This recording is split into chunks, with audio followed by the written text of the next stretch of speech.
passed. And one of my major issues was, this is one I was very proud of. I came to realize how horrible the pension systems were in terms of their unfunded liability. And I had picked up a lot of this, as a matter of fact, from the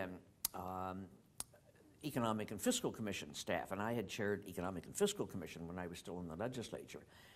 And so I had done my best to get legislation passed, which put us, and it was a real chore, put us on basically a 30-year catch-up to our unfunded liability.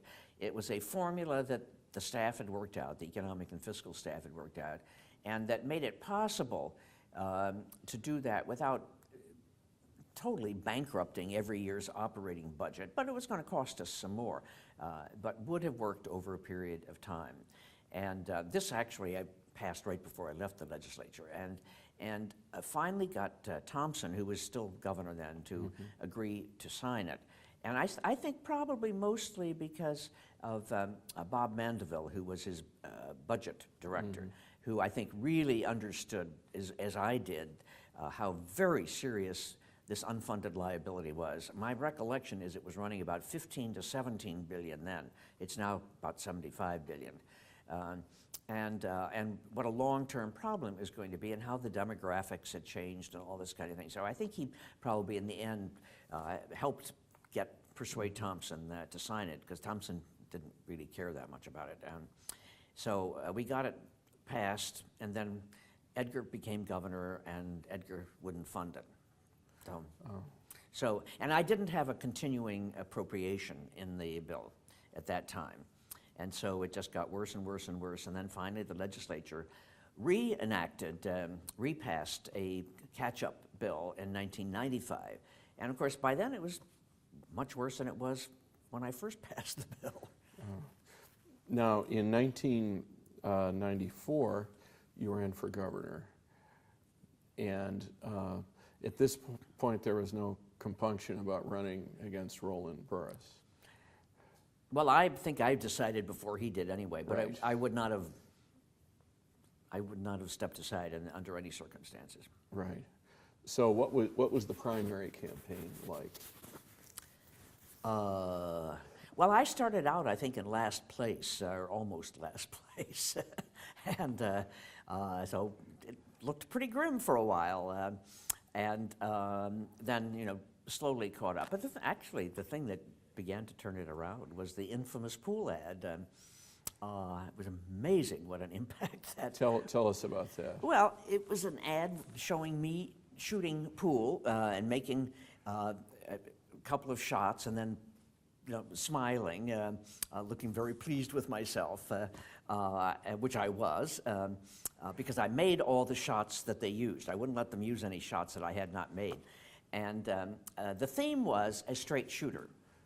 And that was based on, nothing negative about it at all, and that was based on the premise that I was sort of telling it like it is. I was being very honest with people about where I stood, because I was requesting an increase in the state income tax and a whole new way of funding public education, which was my fundamental issue in the campaign.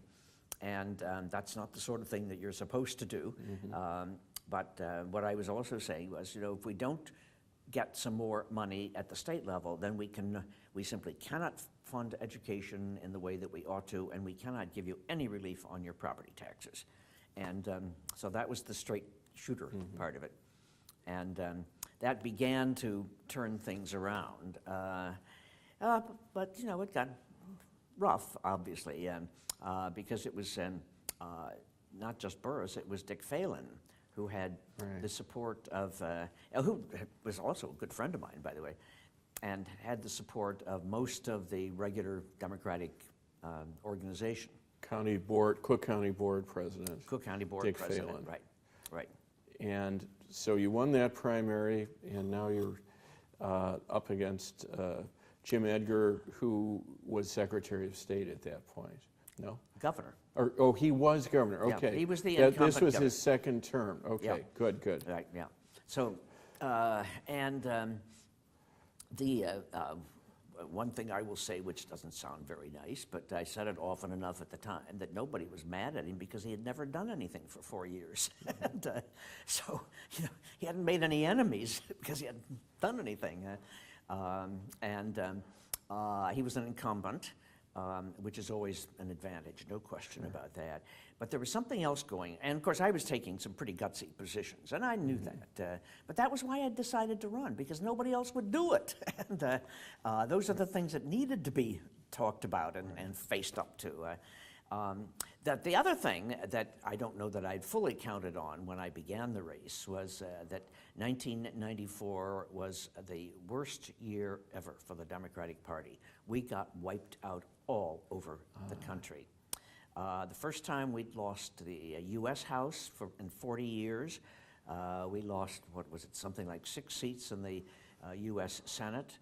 There were, I think it was 24 state legislative bodies that switched from Democratic to Republican. This was the year of Newt Gingrich's the Newt Gingrich contract. No Republican incumbent for governor or for major legislative office lost anywhere, but we simply got wiped out. And so even if I had not been taking the kinds of positions that I had been taking, the chances, the assumption is I would have lost that year. Well, why don't we talk about some more of these issues and kind of how you first became interested in them, what happened and how it ended up. Campaign finance reform, for example. Well, that had been on our agenda probably, I would bet, going back to even the Committee on Illinois Government days, to Stevenson's days. I haven't really checked that and looked it up, but my guess is we were talking about some election and campaign finance reform back that far. And certainly when Jim Houlihan and I ran first for the legislature, jointly, he was running for the House and I was running for the Senate in the same area. We were very, very strong on that issue, and so it's something that has been with me and with, I guess, us sort of native reformers for a long, long time, and I think it reflected our concern about the extent to which money was playing an ever-increasing role in politics, and money not always coming from the most unbiased sources. And we could see you could see it reflected in legislation that was being passed or not passed, as the case might be. And I don't mean to say that all legislation is completely tied up in the campaign funding. That simply is not a fair thing to say. But clearly the influence was there, and it was a growing influence. And we felt very strongly that it needed to be dealt with. And what was the high point of support for campaign finance reform? Well, I like to think here in Illinois. Well, two things. One, in the first legislative session after I was elected, we actually got disclosure of campaign funding passed. We didn't even have disclosure when I went into the General Assembly. And that was an interesting story, which you may not want to hear all the bloody details of, but I was not the lead sponsor on the bill because the Senate was under Republican control at that time. So some of the good government Republican guys had their names first on the bill, but I was one of the co-sponsors on it. And the bill was bottled up in committee. And one day I decided I was going to get it out on the floor. And so without telling the leadership, I made at the appropriate time on the schedule, I made a motion to discharge the committee of this bill to bring it to the floor. The gasps you could hear all over the place. I don't know how they managed to let me even get a vote on it because, I think today some of them would have just said it's out of order and moved to the next order of business without anything. But somehow I managed to get a vote on my motion to discharge. Now, I lost it, of course, But the next day, the Chicago Tribune on its front page ran that roll call. And that sort of got everybody's attention. So, you know, we kept the pressure up. And even my Republican chief sponsors didn't know I was going to, or some of them didn't know I was going to make the motion to discharge.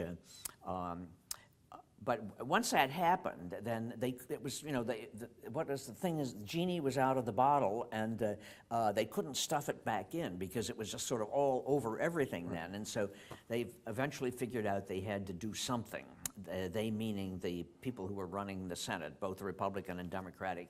And so they decided that they would allow a bill to deal with that subject. They would have supposedly a committee hearing on it, although committee hearings sometimes were held practically in private in 1973. And there was only one condition. I could not have anything to do with it. Keep her out of the picture. And so that was a nice way to start out my career in the Senate. So anyway, we eventually did get disclosure that year. And that was a major breakthrough. So, and I guess the next one, which people have totally forgotten about now, is in 1983, I actually passed a bill that put limits on campaign contributions and provided partial public financing for the office of governor and lieutenant governor. And I had decided to start out with just, you know, the top offices to see if we could get it on the books, try to work out the kinks, because obviously there would be problems and that would have to be resolved. And that took a huge amount of effort, but I managed to get it through both houses, and then the governor vetoed it behind my back. So, and the next year, I think I got it through the Senate the next year, but I'd lost whatever Republican support I had by then once the governor had vetoed it, the Republican governor. So we were pretty much dormant after that until this year. And this year you were on a commission, is that right? Well, no, there were several things going on. I'm part of Illinois Campaign for Political Reform, which is an existing not-for-profit group that has been working on a bunch of ethics and campaign reforms, including the ethics bill that we passed a few years ago, and including also now campaign reform, campaign finance reform. And then there was also the commission that was chaired by Pat Collins that Quinn appointed that came out with its report. And then the third thing was the group that became sort of a coalition that came to be known as Change Illinois, which was basically started by George Ranney, Peter Bensinger, and Deborah Harrington. They were the three co-chairs, and Paula Wolf played a major role also. And we were also part of that. I was part of the steering committee of that group. And it became probably the most active and visible, using Cindy Canary, who was the executive director of the Illinois Campaign for Political Reform. This is probably getting confusing at this point, but anyway. So we were all on, and we had decided that the one thing that we couldn't have too broad an agenda to begin with, or we'd end up, you know, losing everybody, probably. Right. So we decided to focus on the single most important thing, and that was campaign finance. And we did. All of us focused on getting a good, strong campaign finance bill with limits on what people could contribute, what groups could contribute, and so forth. And that took a lot of time and effort. And we finally got, as a result of a compromise at in the veto session, we got for the first time major limits on the money that can flow into the political process in Illinois, and some other good parts of the bill. And we had to give up a couple of things too, which were important.